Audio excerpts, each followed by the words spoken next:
મારું એમ કેવું કે આ છોકરો નોકરી ના છોકરીને કંઈક તકલીફ હતી એટલે હું આવ્યો પહેલી વાર. શું તકલીફ હતી? આ છોકરીને તકલીફ છે, લાઈવ બળે છે એને મળતું જ નહીં. દવાખાને તો બધા રિપોર્ટ બધા કરાયા પણ બધા રિપોર્ટ બધા નોર્મલ છે પણ દુખવાનું બનતું નહીં. છોકરીમાં દવાખાનાનો રિપોર્ટ કરાયો, દવાખાને દવા કરવાથી આ છોકરીને પેટમાં દુખે મળતું નથી. કેટલા ટાઈમથી આવું થાય? કેટલા ટાઈમથી? 15 દિવસ. 15 દિવસ.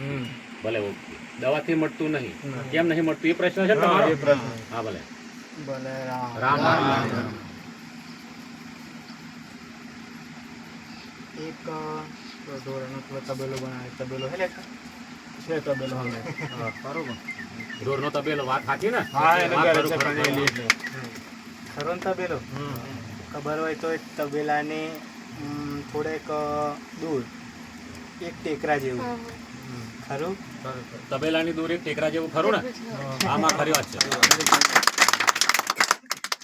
રામ એ ટેકરે કંઈક જમીનની રખવાડી કરતી એક માતા બેઠેલી.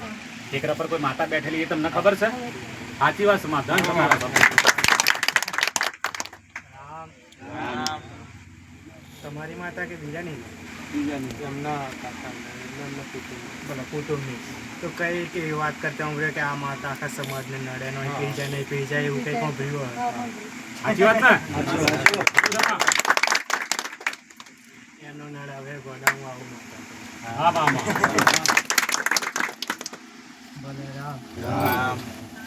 એના માટે એક કામ કરજો, 2 અગરબત્તી બહાર ચોપે બારજો તમારા ઘેર.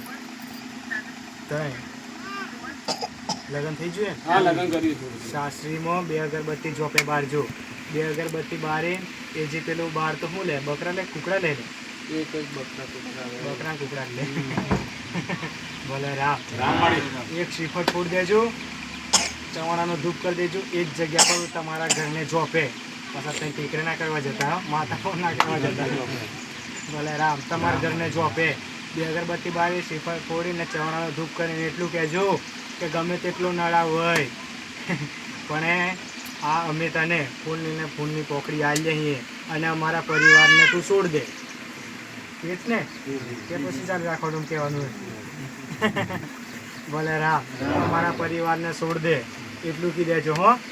અને બીજું કે તમારા હારીમાં કોઈ કંઈક પૂર્વજ છે ખરો? પૂર્વજ સાસરીમાં પૂર્વજ છે એ વાત ખરી ને? ભલે હા રામ. ખરી વાત છે. દીવો આલ્યો? દીવો આલ્યો ખરો કે નહીં આલ્યો? તો મારી જે પૂર્વજ કીધું એ પૂર્વજની વાત સાચી ને? ખરી વાત છે માધન છે. ભલે રામ. આશીર્વાદ. મારી હવે સાસરીમાંથી એકલી જાય કે પછી કોઈ હે? ના, એકલી જ આવેલી 10 વર્ષ હતું. રીતસુથી મેં પણ બતાવી ગયા માડી પહેલી વાર માડીને બતાવી ગયા એમ. આપણને એટલું બધું અનુભવ નથી. ભલે ભલે ભલે. ભલે રામ. તો ધીમે ધીમે અનુભવ છે. ભલે રામ.